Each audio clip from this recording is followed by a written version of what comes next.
Samsung ने recently India में अपने दो नए स्मार्टफोन्स लॉन्च किए हैं, गैलेक्सी A56 एंड A36। दोनों स्मार्टफोन्स मेरे पास हैं। कुछ समय तक के लिए मैंने इन दोनों को यूज़ किया और आपको बताता हूं कि ये फ़ोन कैसा परफॉर्म करते हैं, क्या है ओवरऑल इनकी परफॉर्मेंस, कैमरा, AI फीचर्स, बहुत सारी चीज़ें हैं। आपको बताता हूँ एक एक करके। सबसे पहले बात कर लेते हैं A56 की, जो कि 41-42,000 रुपीज़ तक में आपको मिल जाएगा। ये आपको 31,000 रुपीज़ में मिलेगा जो A36 फ़ोन है। दोनों ही 5G हैं और दोनों की डिस्प्ले सेम साइज़ की है। 6.7 इंच की एमोलेड डिस्प्ले है। 120 हर्ट्ज़ की आपको रिफ्रेश रेट मिलता है और जो आप साइज़ अगर देख पाएँ तो ओवरऑल साइज़ भी दोनों का एक ही है। दोनों की थिकनेस भी ऑलमोस्ट सेम है, बट ये ज़्यादा प्रीमियम लगता है क्योंकि इसका जो फ्रेम है वो भी पूरा मेटल का है और जो कलर है वो बिल्कुल इसी के साथ बैक के साथ मैच करता है। दोनों के साथ अच्छी बात यह है कि गोरिल्ला ग्लास विक्टस प्लस की सपोर्ट मिलते हैं, यानी दोनों तरफ ही आपको विक्टस प्लस दिया गया है, जो कि इसे ज़्यादा ड्यूरेबल बनाता है। अब इसे गिरा करके देखूंगा तो आई डोंट नो टूटेगा या नहीं। दोनों में क्या फ़र्क है, काफ़ी लोग ये जानना चाहते हैं कि दोनों स्मार्टफोन्स देखने में एक ही जैसे लगते हैं, कैमरा मॉड्यूल भी एक ही जैसा है। कैमरे की बात कर लें तो दोनों फ़ोन्स में यानी गैलेक्सी A56 और गैलेक्सी A36 में ऑलमोस्ट सेम है, क्योंकि ट्रिपल रियर कैमरा दिए गए हैं। आपको 50 मेगापिक्सल का एक कैमरा मिलता है और एक 5 मेगापिक्सल का मैक्रो लेंस मिलता है। हालांकि दोनों में अल्ट्रा वाइड लेंस जो हैं वो अलग अलग हैं। A56 में आपको 12 मेगापिक्सल का अल्ट्रा वाइड मिलते हैं, जबकि A36 में आपको 8 मेगापिक्सल का ही अल्ट्रा वाइड लेंस मिलता है। सेल्फी के लिए दोनों फ़ोन पे सेम कैमरे हैं। 12 मेगापिक्सल का आपको फ्रंट कैमरा मिलेगा और दोनों ही 10 बिट HDR वीडियो सपोर्ट के साथ आते हैं।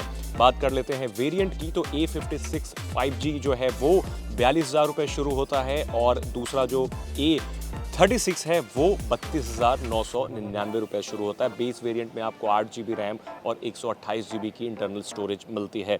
इसके साथ आपको डुअल सिम सपोर्ट भी मिल जाता है। सॉफ्टवेयर की बात कर लें तो आपको 6 साल तक का सॉफ्टवेयर अपग्रेड दोनों फ़ोन्स में मिलेगा। सैमसंग की अच्छी बात यह है कि पिछले कुछ समय से लगातार जो अपने मिड रेंज और फ्लैगशिप डिवाइसेस हैं उसमें 6 साल तक का सॉफ्टवेयर अपग्रेड मिलता है। इट मीन्स कि दोनों स्मार्टफोन्स फ्यूचर प्रूफ भी बन जाते हैं। चिपसेट की बात कर लें तो आपको A36 में Qualcomm Snapdragon 6 Gen 3 प्रोसेसर मिलता है, जबकि A56 में कंपनी का अपना ही चिपसेट है, Exynos 1580 प्रोसेसर दिया गया है। तो प्रोसेसर के हिसाब से अगर देखा जाए तो जो मिड रेंज स्मार्टफोन्स हैं इसमें इन दिनों काफ़ी हाई एंड प्रोसेसर देखने को मिले हैं। लाइक रिसेंटली हमने Nothing 3A Pro में देखा है कि उसका प्रोसेसर काफ़ी केपेबल है। हालांकि इन दोनों स्मार्टफोन्स के प्रोसेसर्स काफ़ी केपेबल हैं, बट द थिंग इज़ कि 50,000 ऑलमोस्ट 40 से 42-45,000 रुपये की कीमत वाले फ़ोन में इससे बेटर प्रोसेसर दिया जाना चाहिए था, क्योंकि मैंने बहुत सारे गेम्स भी खेले हैं। कहीं कहीं पे ऐसा लगता है कि फ़ोन ओवरहीट हो रहा है। चार्जिंग अगर आप करते रहेंगे तो ज़्यादा ओवरहीटिंग की प्रॉब्लम दिखेगी। नॉर्मली आपको ओवरहीट होता हुआ फ़ोन नहीं दिखता है।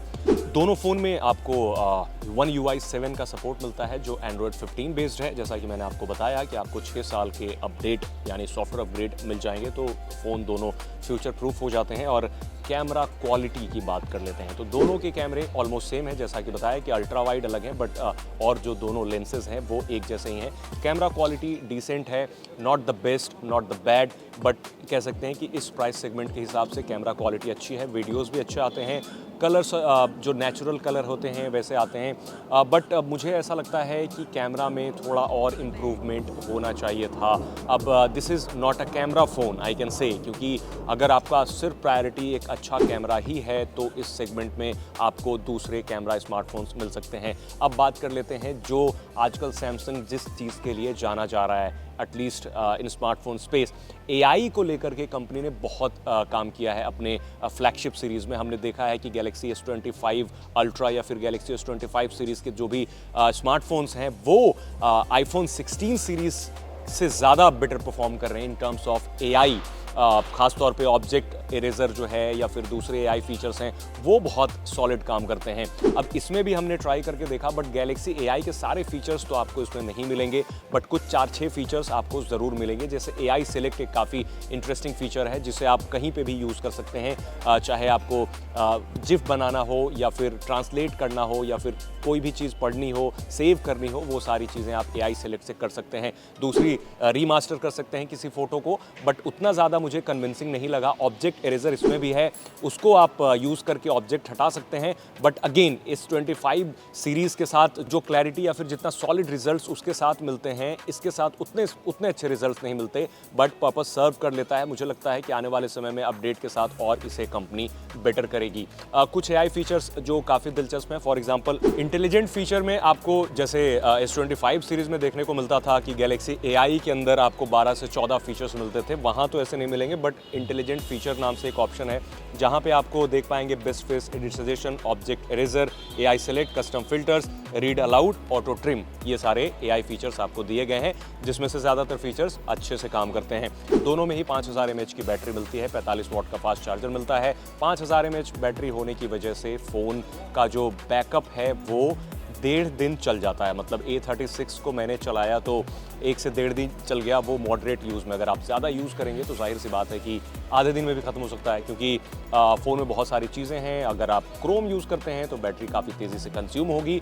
ओवरऑल फ़ोन कैसा है और किन लोगों के लिए है मैं बता देता हूँ, क्योंकि फ़ोन देखने में एक ही जैसा है, बट ये फ़ोन ज़्यादा प्रीमियम लगता है क्योंकि इसके लिए आप प्रीमियम प्राइस भी पे करते हैं। ये थोड़ा सा लेस प्रीमियम लगता है, but build quality and all दोनों की आप देखेंगे तो सेम है, थिकनेस भी सेम है। आप यहाँ पे देखेंगे तो एक आपको होल्ड करने के लिए एक अच्छी ग्रिप यहाँ पे ज़रूर मिलती है, और यहाँ पर जब आपका ये वॉल्यूम रॉकर की के नीचे आपका जो लॉक बटन है, ये भी एक इसकी प्लेसमेंट काफ़ी सही है क्योंकि आपका थंब है मोस्टली यहीं पे रेस्ट करता है। और ओवरऑल जो डिस्प्ले है, display is amazing as always. Samsung की डिस्प्ले हमेशा से अच्छी है, कलर वगैरह काफ़ी अच्छे हैं, बट थोड़ा बेजल्स कम किया जा सकता था, बिकॉज 40-45 हज़ार रुपये के फ़ोन में मैं एक्सपेक्ट करता हूँ कि अब ऑलमोस्ट बेजललेस स्मार्टफोन्स आने शुरू हो सकते हैं।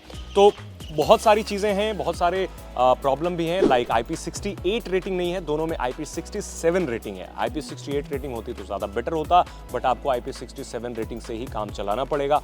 ओवरऑल दोनों काफ़ी डिसेंट फ़ोन है, और आपको पता होगा कि A सीरीज़ जो है सैमसंग को एक बिल्कुल खाई में जाने से बचाया A सीरीज़ ने। एक समय था जब सैमसंग J सीरीज़ और दूसरे सीरीज़ से एक तरह से मार्केट से धीरे धीरे सैचुरेट हो रहा था, स्पेशली इंडिया मार्केट से। फिर इनकी A सीरीज़ आई, तो A series world wide best selling smartphones में से एक है। तो इस बार ये दोनों A सीरीज़ के फ़ोन आए हैं। आप हमें कमेंट में बताएं कि आपको ये फ़ोन्स कैसे लगते हैं।